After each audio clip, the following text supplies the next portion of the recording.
esta hora de la noche ya se encuentra un vehículo afuera de la Universidad Landívar realizando fila desde las 7 de la noche para poder recibir mañana la segunda dosis de Sputnik V. Estas son imágenes en vivo y en instantes nos estaremos enlazando al lugar para conocer los detalles.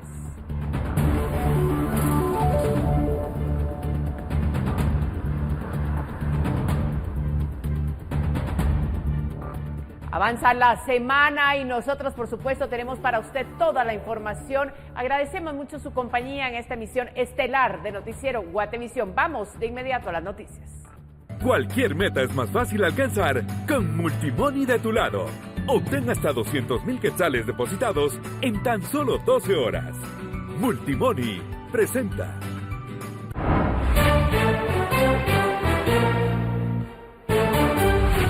Con la llegada de la variante Delta a Guatemala, hoy le presentaremos cuáles son sus particularidades y por qué las vacunas tienen un menor efecto.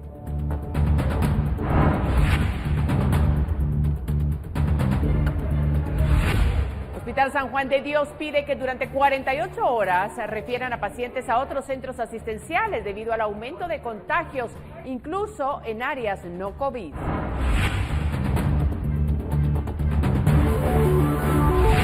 En el Hospital Nacional de Chimaltenango, pacientes esperan en sillas a que otro se recupere o muera para tener opción a una cama. Así lo señalan las autoridades del lugar.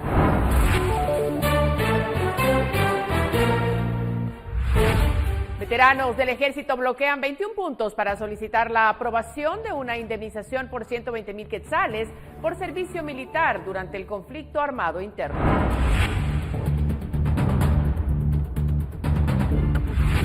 Cámaras de Industria y sus gremiales aseguran que debido a los bloqueos realizados ayer por Codeca, tuvieron una pérdida que asciende a los 200 millones de quetzales.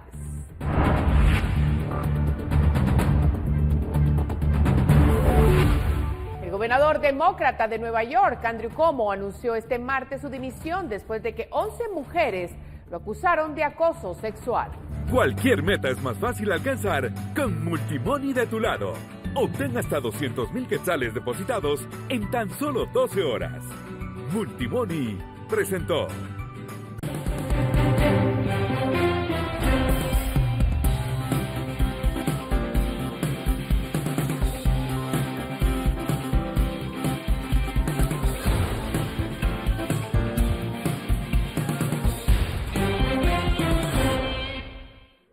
Mire, ayer el presidente Alejandro Yamatei confirmó 14 casos de la variante Delta en el país, una cepa del coronavirus que se originó a finales del 2020 en la India y que tiene características particulares.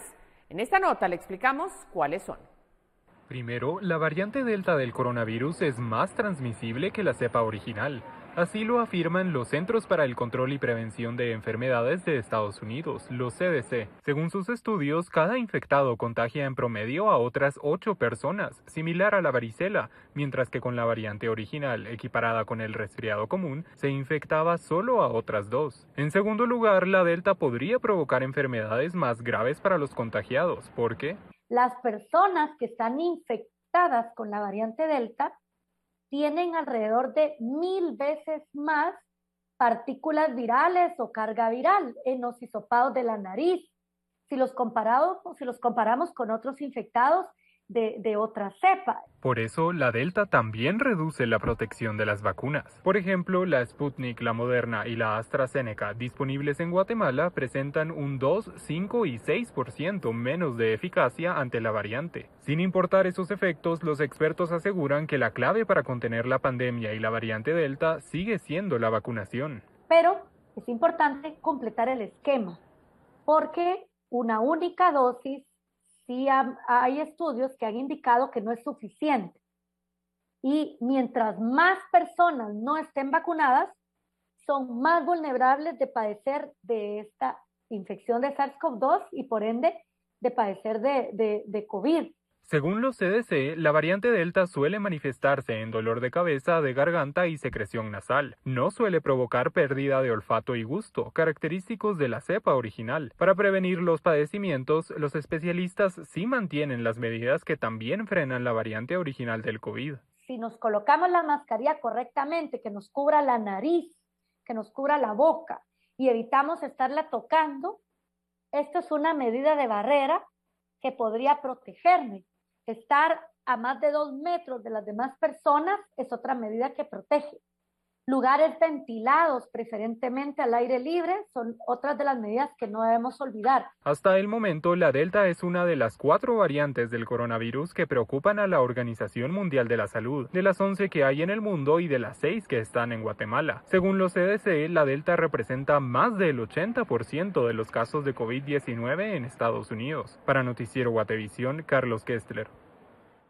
Y este martes, autoridades del Hospital San Juan de Dios pidieron a los cuerpos de socorro que durante las siguientes 48 horas puedan trasladar pacientes a otros hospitales debido a la gran cantidad de enfermos de COVID-19 que hay en sus instalaciones.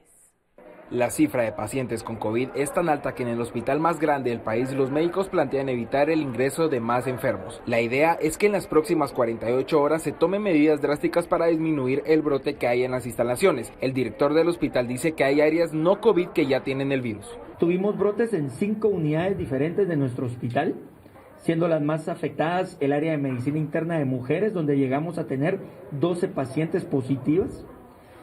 Estamos hablando donde podemos llegar a tener 24 pacientes, tuvimos 12 pacientes positivas. Tenemos en el área de medicina de hombres también 2 pacientes positivos. En el área de cardiología tenemos 1 paciente positivo. Y en el área también de hemato-oncología tenemos 2 pacientes. Y en emergencia no COVID también pudimos encontrar 4 pacientes. Gerardo Hernández pidió a los cuerpos de socorro evitar traslados de pacientes a este hospital. La medida no suspende el funcionamiento de la emergencia. Los pacientes muy graves y que se encuentren cerca serán recibidos. Ya hemos hablado con el Hospital de Antigua. El Hospital de Antigua nos va a apoyar. Ellos ya circularon una nota donde están ya listos y avisando a todas las especialidades para que nos apoyen. No a nosotros no les vamos a referir pacientes, pero sí solicitamos a los cuerpos de bomberos, a los cuerpos de socorro, que si los pacientes no están graves, puedan referirlos a la emergencia del Hospital de Antigua. Otro hospital de referencia será el de Chimaltenango y mantienen plática con el de Amatitlán para recibir más enfermos. Además, por la nueva variante Delta, las autoridades del hospital cancelaron las visitas a los pacientes en las áreas de COVID-19. Esto es algo solo transitorio y nuevamente explico, nuestra emergencia no va a cerrar.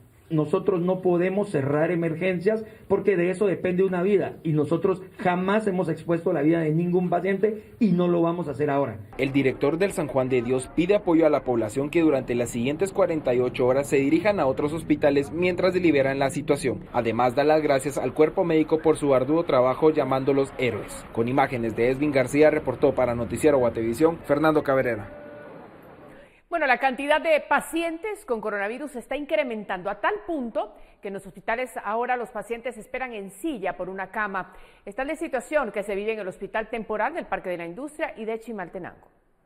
En el Hospital Nacional de Chimaltenango, pacientes con coronavirus esperan en sillas a que un paciente se recupere o muera para optar a una cama. Así lo manifestaron autoridades de ese hospital. Tenemos un incremento entre 20 y 25 pacientes diarios metidos en el área de COVID, que tenemos una capacidad de 25, por ejemplo. Entonces, alguien que quiere hospitalizarse, hay como sala de espera ahora, como si fuera algo privado, tienen que esperar a que fallezca uno y que entre otro. Es horrible decir eso, pero es la realidad. Chimaltenango acumula ya 12.496 casos de coronavirus y Salud estima que actualmente hay 1.077 casos activos y se han reportado 333 fallecidos. Los casos de pacientes con coronavirus también continúan en aumento en el Hospital Temporal del Parque de la Industria, donde los médicos afirman estar colapsados y donde pacientes también esperan en sillas por una cama. Tenemos 355 pacientes. ¿Esto qué quiere decir? Estamos en el área crítica, tenemos que es el área de cuidados intensivos, 46 pacientes. Y en el área de COVID-1 y COVID-2, que ahí tenemos casi de moderado a severos, estamos atendiendo 254 pacientes. En el área de observación, el día de hoy casi estuvimos atendiendo 55 pacientes en el área de observación, que son la gente que está esperando una ubicación, ya sea por egresos o también, por qué no decirlo, por defunciones, ¿verdad? Así que esa es la situación situación actual del Hospital Temporal Parque La Industria, el cual seguimos reiterando a la población todo su apoyo, toda su comprensión, que se sigan cuidando, que atiendan rápidamente ir a los hospitales. Con imágenes de Elmer Vargas, reportó Andrea Domínguez. Mire, y en una respuesta enviada a la UNE, el embajador de los Estados Unidos en Guatemala, William Popp, aseguró que están apoyando a las autoridades guatemaltecas para llegar a acuerdos de compras adicionales de vacunas contra COVID-19 directamente a las empresas fabricantes. La respuesta fue a una misiva enviada por la bancada al diplomático en la que le piden interceder para la compra de vacunas con farmacéuticas de aquel país. Popp también detalló que su país ha brindado apoyo a Guatemala por más de $26 millones en asistencia. Y me dice que el gobierno de Estados Unidos está apoyando plenamente los esfuerzos de Guatemala para llegar a un acuerdo en las compras adicionales de vacunas que se puedan hacer directamente con empresas de Estados Unidos.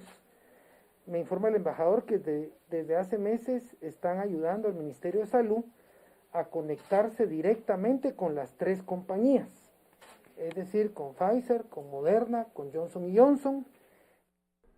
Bueno, y a las afueras del centro de vacunación del Polideportivo Gerona, ubicado en la zona 1, desde las 5 de la mañana, cientos de guatemaltecos han llegado hasta este lugar buscando la segunda dosis de la vacuna Sputnik V y la de AstraZeneca.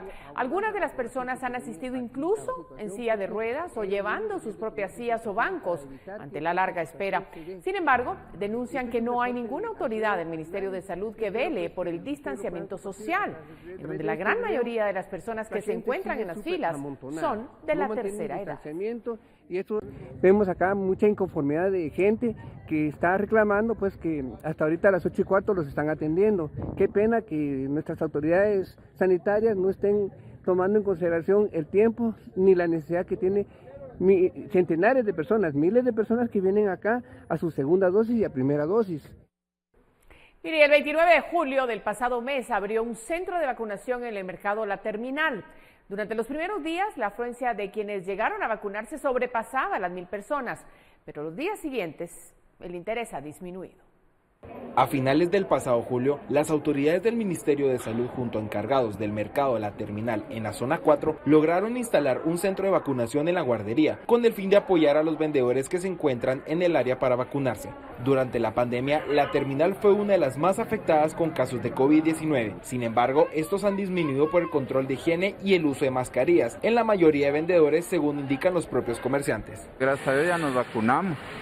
Ya nos pusimos la primera dosis porque también vienen muchas personas a visitarnos, a comprarnos, tenemos contacto con ellos y lo que menos queremos es exponerlos a ellos también, a que ellos puedan ser contagiados. El temor de muchos vendedores de La Terminal es de que al vacunarse puedan enfermarse. Temen también por los rumores que han escuchado. En este puesto de vacunación que abrimos aquí en La Terminal ha sido muy poca la influencia de las personas de aquí. Las personas deducen tener miedo a las consecuencias de la vacuna. Le han incluido muchas personas que la vacuna los puede enfermar y ellos por miedo de perder su clientela, su trabajo y todo, entonces han dicho que prefieren no vacunarse. Desde el 29 de julio que inició este centro de vacunación aquí en La Terminal, se han vacunado a 1,008 personas. Solo la semana pasada fueron 946 y el día de ayer fueron 113. La cantidad de vacunados disminuyó aquí en La Terminal y los encargados de este centro de salud incitan a las personas a que se acerquen a vacunarse. Con imágenes de Esvin García, reportó para Noticiero Guatevisión, Fernando Cabrera. Bueno, al inicio de esta emisión le dábamos a conocer que a esta hora ya se encuentra un vehículo afuera del puesto de vacunación de la Universidad Rafael Andívar realizando fila para poder optar a la segunda dosis de la vacuna Sputnik V. Pero Henry Montenegro está en el lugar y nos amplía. Adelante, Henry, te escuchamos. María Luisa, muy buenas noches, qué gusto saludarla, así como a los amigos televidentes de Noticiero Guatevisión. Nos encontramos en vivo desde las afueras de la Universidad Rafael Andívar, lugar en donde pese a que a las 8 horas se abren las puertas para iniciar con la vacunación, ya hay personas a esta hora haciendo fila para poder suministrar la segunda dosis de las vacunas Sputnik V. Como ustedes pueden observar en las imágenes que le trasladamos en este momento, este grupo de personas ha venido aproximadamente a eso de las 7 de la noche para para poder recibir uno de los entre 1.200 y 1.500 números diarios que se otorgan en este lugar para recibir una de estas vacunas. Estas personas han llegado desde la zona 2 de la capital y sin embargo han preferido no brindar algún tipo de pronunciamiento ante los micrófonos. Sin embargo, explicaron previamente que han llegado desde la zona 2 de la capital y se motivaron a llegar desde las 7 de la noche, esto tomando en cuenta que algunas personas les señalaron que aproximadamente desde las 11 de la noche acá hay más afluencia de personas que llegan en sus vehículos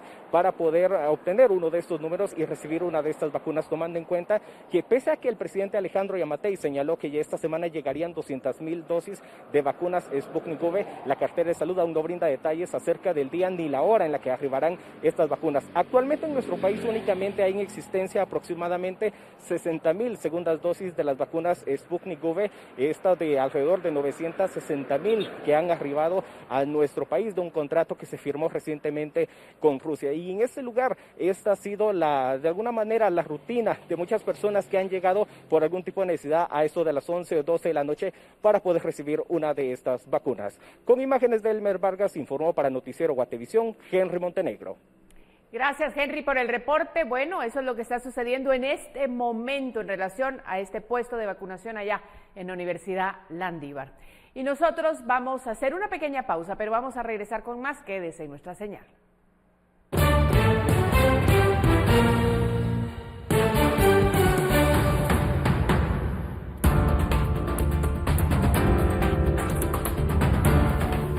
Otto Pérez Leal escuchó señalamientos en su contra por presuntamente haber sustraído dinero de la comuna misqueña y usarlo para campaña electoral del Partido Patriota. Ya regresamos.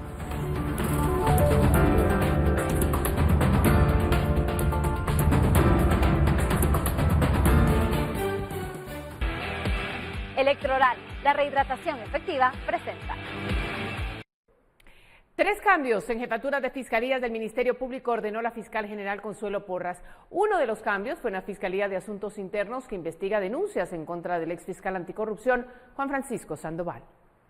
La fiscal general y jefa del Ministerio Público, María Consuelo Porras, efectuó nuevos ascensos y nombramientos en las fiscalías de adolescentes en conflicto con la ley, delitos contra el patrimonio cultural de la nación y asuntos internos. En un comunicado, la fiscal general indicó que los movimientos se efectúan para garantizar una respuesta eficaz a la ciudadanía y afianzar la efectividad del trabajo que se desarrolla. Aseguró que las modificaciones se llevan a cabo derivados de solicitudes realizadas y con base en la experiencia, capacidad, hoja de vida de los profesionales que ahora ocupan los cargos. Marlon Kenneth Pacheco Rodríguez estará a cargo de la Fiscalía de Adolescentes en conflicto con la ley penal. Evelyn Marlene Puac Mazariegos como fiscal de sección de la Fiscalía de Delitos contra el Patrimonio Cultural de la Nación.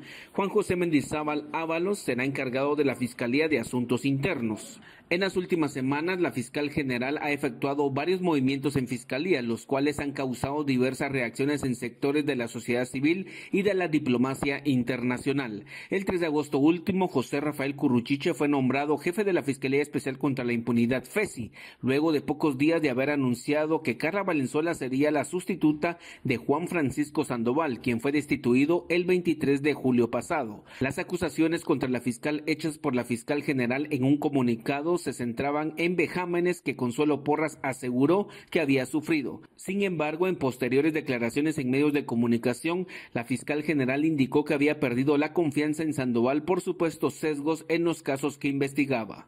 Reportó Edwin Pitán. Y el ex jefe de la Fiscalía Especial contra la Impunidad, Juan Francisco Sandoval, recusó a magistrados de la Corte Suprema de Justicia. Las recusaciones contra los magistrados Neri Medina, José Felipe Baquiach, Sergio Pineda, José Antonio Pineda Barares, Manuel Duarte, Silvia García y Vitalina Orellana, para que no conozcan el amparo interpuesto contra Consuelo Porras y que busca su restitución. El exfiscal anticorrupción presentó un amparo en contra de la fiscal general Consuelo Porras por haberlo destituido ilegalmente. La recusación se justifica porque Sandoval, cuando dirigió la FESI, pidió el retiro de inmunidad a los magistrados implicados en el caso Comisiones Paralelas. Bueno, y la Corte de Constitucionalidad solicitó información a la jueza de mayor riesgo D, Erika Ifán, y al Consejo de la Carrera Judicial del proceso contra el ex juez Maynor Moto, vinculado en el caso Comisiones Paralelas 2020, pues justifica que quiere mejorar su análisis y fallo. El Tribunal Constitucional solicitó documentación dentro de un plazo de 3 días para que el Consejo de la Carrera Judicial informe a esa Corte la situación actual de Maynor Moto, postulante, en el sentido de si ostenta o no la calidad de juez. Bueno, y en más, en el juzgado de Misco, el exalcalde de Misco, Otto Pérez Leal, escuchó señalamientos del Ministerio Público por supuestamente haber usado dinero de la municipalidad para la campaña electoral del 2015 con el Partido Patriota. Además, la exdiputada Estela Alonso tiene orden de detención. Este día, el exalcalde de Misco, Otto Pérez Leal, escuchó la imputación de la Fiscalía de Delitos Electorales del Ministerio Público, quien le señala de haber sustraído dinero de la comuna misqueña y usarlo para la campaña electoral del Partido Patriota en 2015. La Fiscalía comenzó la investigación del caso luego de conocer una denuncia de la Contraloría General de Cuentas, que luego de realizar una auditoría en la comuna de Misco pudo determinar que dicha entidad compró o pagó varios bienes y servicios que fueron utilizados en la campaña electoral de esa agrupación política. La cantidad de dinero que esa estructura defraudó fue de 624,000 quetzales según el Ministerio Público. Sirvió para pagar anuncios publicitarios en MUPIs de obras que no ejecutó esa comuna, playeras, gorras, lapiceros, uniformes de porristas y zanqueros con el logotipo del Partido Patriota en ese año. La Fiscalía señala que en los spots publicitarios se exhibieron 5 grandes obras, entre estas el Estadio Municipal, la colocación de 1,300 cámaras, la construcción del Mirador de Misco y la comisaría local, entre otras. En este caso están pendientes de ser capturados la exdiputada María Estela Alonso Bolaños. Según el Ministerio Público, ella era la encargada de la logística, quien daba las órdenes de lo que se tenía que comprar y lo que se debía de publicar. Asimismo, tienen orden de detención Maynor Arturo Aquino Girón y Francisco José Velázquez Mejía. Reportó Edwin Pitán. Electoral, la rehidratación efectiva, presentó. Tenemos noticias del mundo por segunda vez consecutiva. En 4 días, una serie de enfrentamientos entre la policía tailandesa y un grupo de manifestantes opositores al gobierno tomó las calles de Bangkok para demostrar su descontento por la gestión de la pandemia que ha hecho el primer ministro del país asiático. Durante la confrontación, los oficiales dispararon hacia la multitud con gases lacrimógenos, cañones de agua y balas de goma, ante lo cual manifestantes se defendieron con piedras y artefactos explosivos improvisados. Hasta el momento, las autoridades han reportado al menos 6 oficiales lesionados, uno de ellos con una herida de bala en la pierna, mientras se desconoce el número de civiles heridos. Y los talibanes siguen avanzando en Afganistán. El grupo armado se apoderó de Farah, la 7ª capital provincial capturada en 5 días. Expulsados en el 2001 por una coalición internacional liderada por Estados Unidos, 2 décadas después, los rebeldes aprovecharon el retiro de las tropas extranjeras y lanzaron desde mayo una fuerte ofensiva con la que se hicieron primero con vastas zonas rurales y ahora apuntan a las ciudades. La Organización de las Naciones Unidas informó que desde el comienzo de la ofensiva talibán, más de 240,000 personas se han visto obligadas a abandonar sus hogares. Bueno, y la presidenta del Partido Ciudadanos por la Libertad, Kitty Monterrey, abandonó Nicaragua y se exilió en Costa Rica, según informaron distintos medios de comunicación nicaragüenses. Esto ocurrió después de que las autoridades le anularan el pasaporte e inhabilitaron su partido para participar en las elecciones de noviembre. Monterrey aseguró que tomó esa decisión porque en caso contrario la iban a llevar presa. En efecto, durante el actual proceso electoral, las autoridades nicaragüenses han arrestado a más de una treintena de dirigentes opositores, entre ellos 7 aspirantes presidenciales. Por la certeza de que no pueden ganar unas elecciones. Bueno, y Estados Unidos ha empezado a deportar en vuelos hacia México a migrantes indocumentados que son detenidos en la frontera entre ambos países como forma de evitar su reingreso. Con esta medida, las autoridades estadounidenses tratan de evitar una mayor expansión de la variante Delta, que ha alimentado el repunte de los casos positivos en la Unión Americana. Desde el pasado viernes, el Departamento de Seguridad Nacional de Estados Unidos comenzó a transferir a las familias expulsadas bajo el título 42 a territorio mexicano. Bueno, y siempre en ese país, el gobernador de Nueva York, Andrew Cuomo, dimitió a su cargo una semana después de la publicación del reporte de la fiscal general sobre las acusaciones de acoso sexual en su contra. Después de meses de investigación, una semana marcada por la publicación del reporte de la fiscal general de Nueva York, que encontró válidas las 11 acusaciones de acoso sexual contra el gobernador Andrew Cuomo y la posibilidad de enfrentar un juicio político, el líder estatal decidió renunciar. Creo que dadas las circunstancias, la mejor manera en que puedo ayudar ahora es si me hago a un lado y dejo que el gobierno vuelva a gobernar. Y por lo tanto, eso es lo que haré, porque trabajo para ustedes y hacer lo correcto es hacer lo correcto para ustedes, porque no se trata de mí, se trata de nosotros. La renuncia tomará efecto en 14 días cuando la vicegobernadora Kathy Hochul asumirá la posición, convirtiéndose en la primera mujer en llegar a la gobernación en la historia de Nueva York, en medio de la amenaza de la variante Delta del coronavirus y la crisis presupuestaria del estado. Estoy de acuerdo con la decisión del gobernador Cuomo de dimitir. Es lo correcto y en el mejor interés de los neoyorquinos. Como alguien que ha servido en todos los niveles de gobierno y es la siguiente en la línea de sucesión, estoy preparada para liderar como la 57ª gobernadora del estado de Nueva York. Según Jen Psaki, secretaria de prensa de la Casa Blanca, la administración Biden está lista para trabajar con ella y reaccionó tras la renuncia de Cuomo. El presidente dejó en claro sus puntos de vista la semana pasada y sus posiciones. Él, nuestra opinión, es que esta es una historia sobre estas mujeres valientes que se dieron a conocer, contaron sus historias, compartieron sus historias, y la forma en que una investigación supervisada por el fiscal general. Eso, por supuesto, concluyó hoy en un desenlace que el presidente pidió apenas la semana pasada.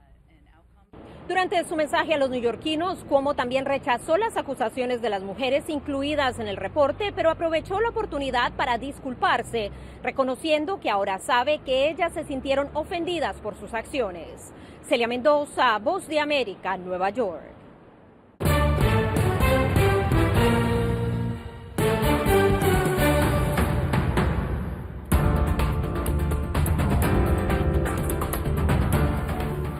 Veteranos del ejército bloquean 21 puntos para solicitar la aprobación de una indemnización por 120,000 quetzales por servicio militar durante el conflicto armado interno.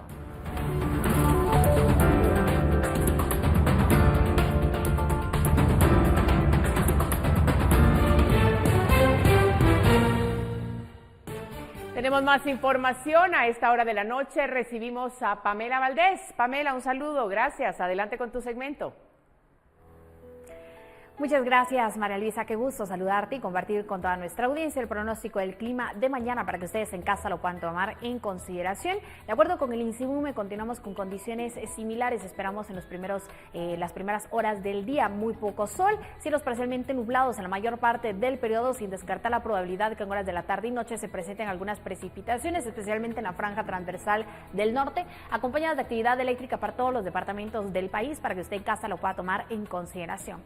Y a continuación, las condiciones climáticas en los próximos días, específicamente en la ciudad capital, continuarán las mismas condiciones de algunas lloviznas acompañadas de actividad eléctrica para los días miércoles, jueves y viernes, y las temperaturas máximas se estarán registrando entre los 25 y 26 grados centígrados. Por último, les compartimos la salida del sol y como pueden apreciar en pantalla, esperamos los primeros rayos a las 5:47 de la mañana y se ocultará a las 6:27 de la tarde. Hasta aquí yo con la información del clima. Regreso contigo, María Luisa.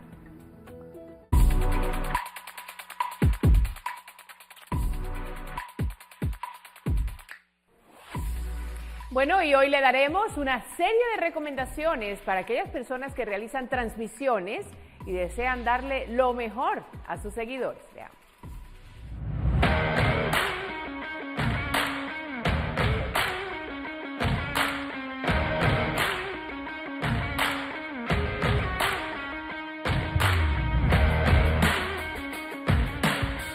Cuando hablamos de broadcasting, nos referimos a las personas que generan contenido como transmisiones de partidas, en videojuegos, entrevistas en vivo por alguna de las plataformas existentes, reviews sobre algún producto, lugar, entre otros.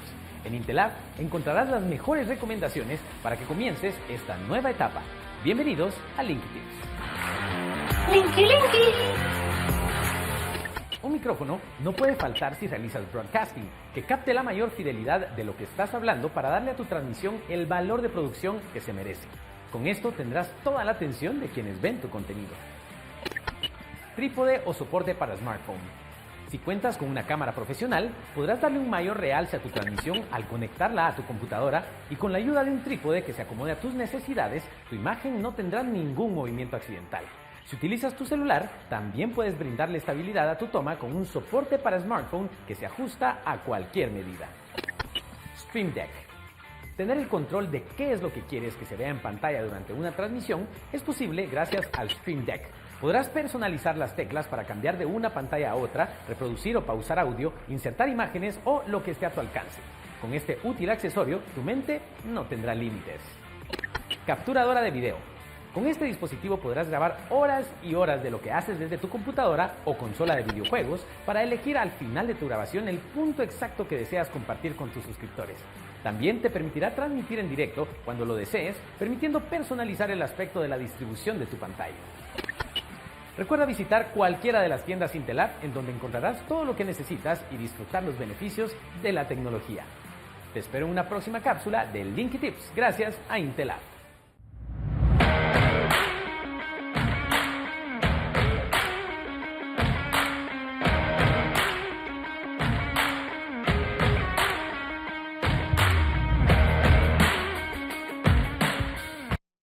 Bueno, y continuamos con más. Veteranos del Ejército bloquearon 21 puntos en todo el país para exigir la aprobación de la iniciativa de ley 5664, con la que recibirían un resarcimiento de 120,000 quetzales por el servicio militar prestado durante el conflicto armado interno. Al menos 21 puntos fueron bloqueados por veteranos del Ejército, quienes exigen la aprobación de la iniciativa de ley 5664, que les otorgaría un resarcimiento de 120,000 quetzales a los soldados que prestaron servicio militar entre 1960 y 1996. Una de las manifestaciones se concentró frente al Congreso de la República, donde exigieron avances en el análisis de la iniciativa. Señor presidente, ponga ya un fin a esa pobre gente que está en las carreteras, sentado en un carro, esperando. Pero si usted, como presidente, no da un dictamen favorable, esta pobre gente va a sufrir en las carreteras, hoy, mañana y pasado, si es posible. Y si no, se cierran las carreteras, se abren las carreteras, se cierran las carreteras, señor presidente. Porque le dijimos que el soldado veterano no es juguete. Actualmente está pendiente que las comisiones de Derechos Humanos, Defensa Nacional y Finanzas emitan el dictamen de la iniciativa, ya que se debe considerar el impacto económico que puede representar su aprobación, sumado a que se desconoce el total de soldados que podrían ser beneficiados. El presidente de la Comisión de Derechos Humanos, Álvaro Arzú, expuso que solicitó una ampliación del plazo para emitir el dictamen. Entonces tenemos que hacer un análisis muy exhaustivo. Yo ya solicité a la Junta Directiva la prórroga de otros 45 días hábiles para dictaminar esta iniciativa. Creo que debe de ser aprobada, pero debe de ser aprobada de una forma responsable y haciendo un análisis financiero serio. Según los datos revelados días atrás por autoridades del Ministerio de la Defensa, de momento son aproximadamente unos 120,000 veteranos que tienen contabilizados. Sin embargo, el número puede ser mayor, tomando en cuenta que los registros de entre 1960 y 1985 aún son físicos. Además, se debe considerar que cada soldado retirado debe hacer el trámite de su constancia. Con imágenes de Elmer Vargas, informó Henry Montenegro.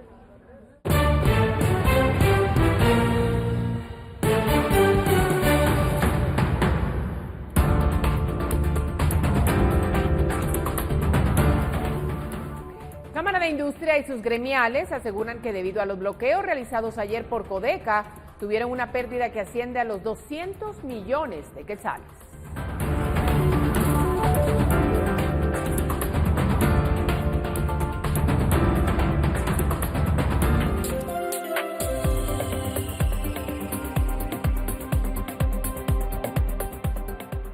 Qué bueno que sigue con nosotros. Vamos a recibir a esta hora a Paula Osaeta, ella a cargo del segmento Hablemos de Dinero. Buenas noches.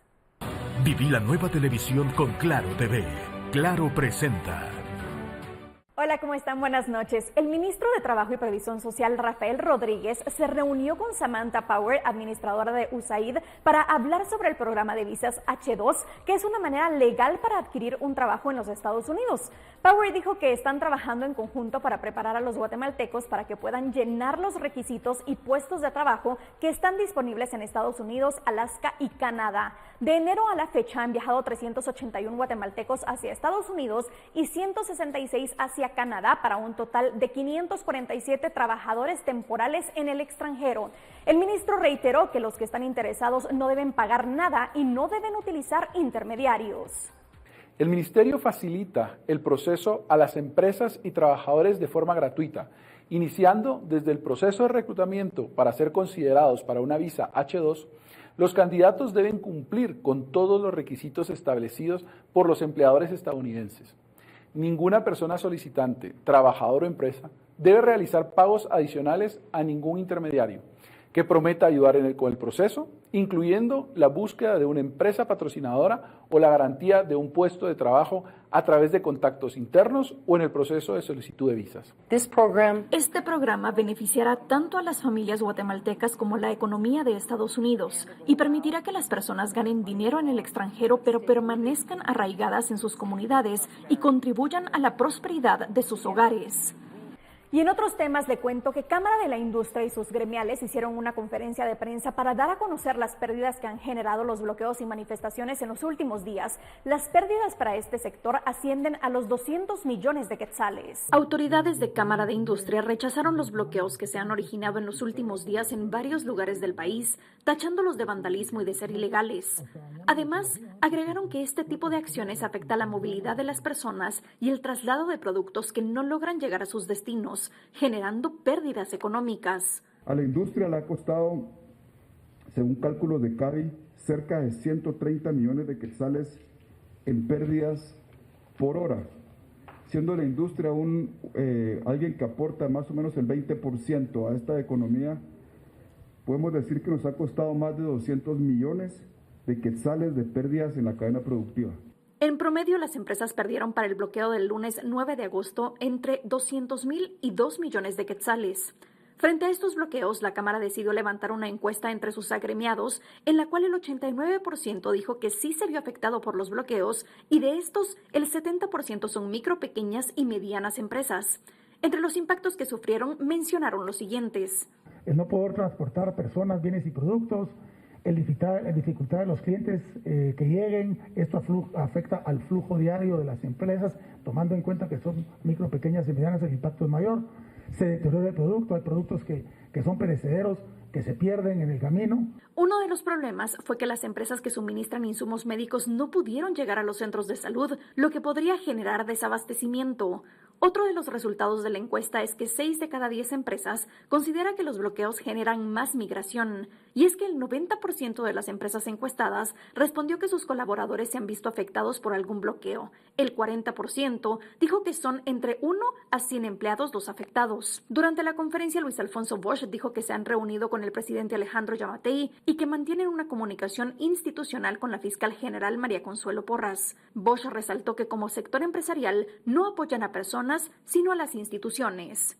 México se afianzó como el principal socio comercial de Estados Unidos en la primera mitad del 2021, con un intercambio que alcanzó un valor de casi 320,000 millones de dólares. Esto se conoció luego de divulgarse la balanza comercial estadounidense en el Buró del Censo de ese país. El intercambio de bienes con México fue de 319,969 millones de dólares, el 14.7% del total del comercio estadounidense. Esto coloca a México por encima del 14.6% de Canadá, del 13.8% de China, del 4.8% de Japón y del 4.5% de Alemania. Las importaciones de productos mexicanos en Estados Unidos crecieron un 29.51% anual en los primeros 6 meses del año, hasta alcanzar los 186,440 millones de dólares. Pero también incrementaron un 36.06% interanual las exportaciones estadounidenses hacia México, que representaron 133,529 millones de dólares de enero a junio pasados. En el comercio de bienes con México, el déficit de Estados Unidos suma 52,910 millones de dólares en el primer trimestre, de acuerdo con este buró. Con estos datos me despido, pero regreso mañana con más en Hablemos de Dinero. Buenas noches. Viví la nueva televisión con Claro TV. Claro presentó. Y nosotros vamos a regresar después de una breve pausa.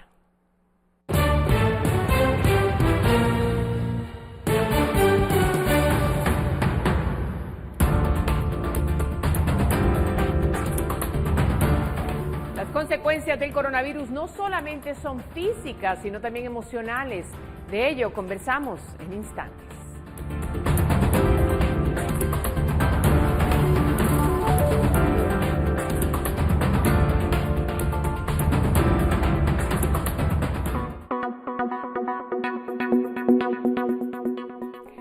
Siempre invitados a participar con nosotros a través del 4003-3859, nuestro contacto en Guate Reporta. Nuestro televidente Carlos Villatoro nos compartió información sobre el bloqueo de carreteras que se registró este martes en Nevac a Zacapulas, en Quiché. Ruta hacia Nevac de Zacapulas hacia arriba está bloqueado el paso desde en la mañana. Aquí reportándoles para colaborar con ustedes para que se den cuenta cómo está el tráfico en este sector, ya que está varado desde las 8 de la mañana. Una vecina de la colonia El Maestro de la zona 15 de la ciudad capital se reportó para denunciar que parte de la primera calle y 16 avenida es utilizada como parqueo, a pesar de ser una salida de emergencia. Hace varios meses, Emetra vino a pintar de rojo estas banquetas y señalizó que este portón es una salida de emergencia. Sin embargo, no nos explicamos cómo es posible que si es una salida de emergencia, todos los días hay carros parqueados en el portón que claramente dice que es una salida de emergencia. ¿Es salida de emergencia para quién entonces? Bueno, y Vivian Arevalo se reportó desde la capital y nos comparte su experiencia en la búsqueda de la segunda dosis contra el COVID-19. Vengo del Parque Eric Barrondo para segunda dosis de Sputnik, dijeron que si la tienen, también AstraZeneca. Llegué a las 10:05, estaba en la cola, dijeron que ya no, que ya dieron 1,000 dosis y nos regresaron como a 50 agentes y que podemos llegar mañana desde las 5 de la mañana. Desde la Rubel caminé todo, como 1,5 kilómetros ahí, caminé al Julio para llegar al Eric Barrondo. Y qué mal y qué fiasco. Calma. Siéntete protegido. Siéntete apoyado. En cualquier lugar. En cualquier momento. CFS, Corredores de Seguros. Somos la buena experiencia de estar asegurado. Con el contagio de coronavirus surgen consecuencias de todo tipo, además de las físicas. Los expertos identifican las emocionales y mentales que, aunque pueden pasar semanas sin tratamiento, suelen marcar a los pacientes. Le dijeron a mi esposo, las probabilidades que tiene de vida son solo del 30%. Prepárese con gastos funerarios.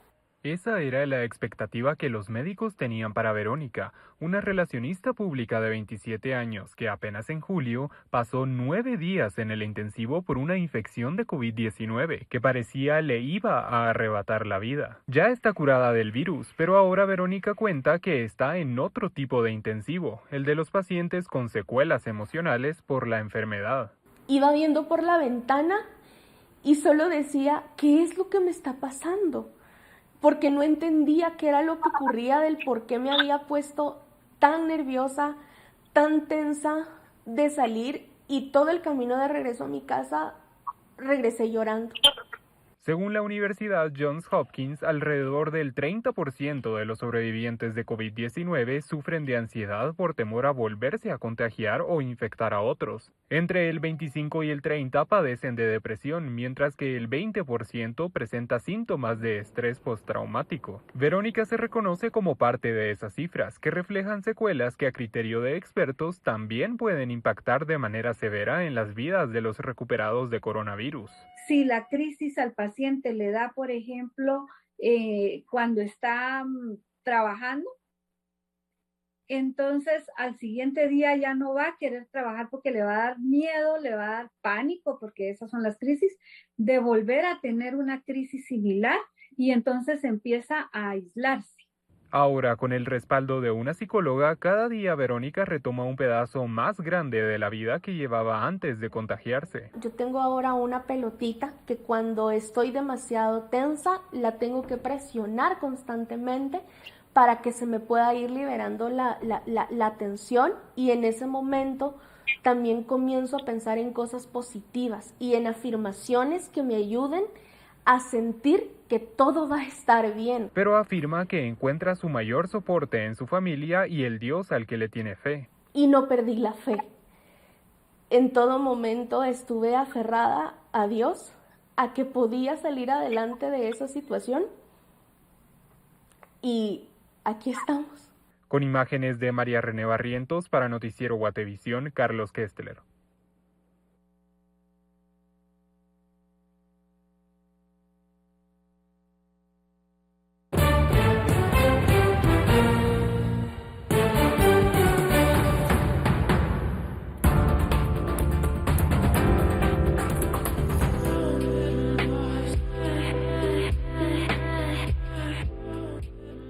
Bueno, y a continuación, en nuestro segmento cultural, le presentamos los detalles de la exposición República, la cual reúne el trabajo de 38 artistas nacionales e internacionales.